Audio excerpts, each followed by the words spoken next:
Hey, my name's Perry. And I'm Raina. We're a binational same-sex couple. Yes, we are. And we're about to get married. I've been in the United States since December 2005, and I've been here on a student visa this whole time. And when we first met, I felt like I had a very complicated decision about how much I could tell you about my situation and like into how many details I was going to be able to go. Yeah, that's not something that you usually say to somebody when you first start dating them. It's like, hey, nice to meet you, don't get attached to me. I really like you, but I'm going to have to leave soon. Okay, so it was our the year anniversary of our first date, and we were taking a trip to Cleveland at the time. Which was perfect timing. So I would get to meet Raina's family. We went to one of my favorite parks, which is right by the art museum in Cleveland, and it looks out on this huge lagoon, and we had a little anniversary picnic, and then I proposed. Yeah, and I said yes.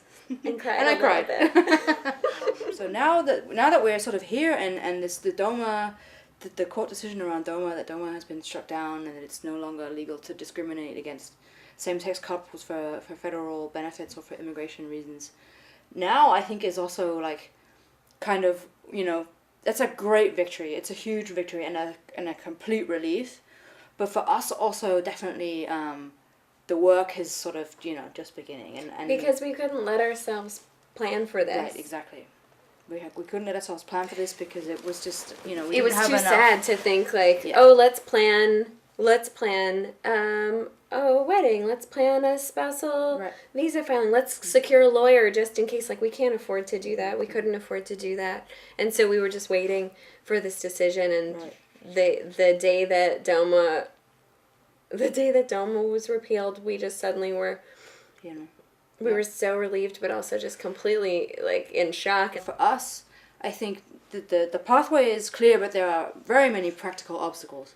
Yeah. And that is sort of the reason why we wanted to sit down and create this video and create this project, is to say help us raise the funds that we need to be able to complete this journey. We need funds to pay for fees, which are several $1,000s all added up together for like a green card and a work permit and this and this.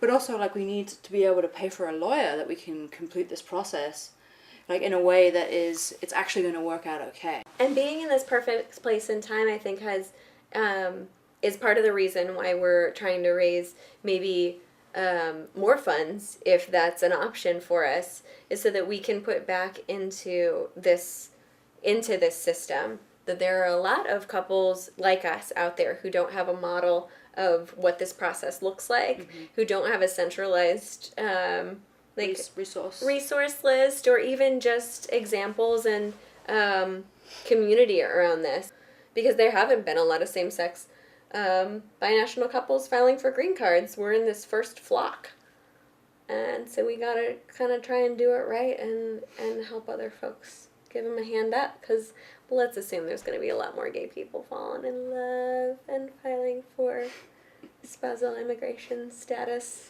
We really need help fundraising my green card, because we can't do it ourselves. We want to be able to give back to the community, and we want to be able to stick around in a relationship in the United States and give back to other same-sex couples. And we can only really do that if we find a way to keep me here in the US. So we're soliciting your help in order to pay for our various different permits, our various different fees, a medical exam, and also to pay for a competent lawyer so that we can get this done right the first time and we can just continue on with our lives.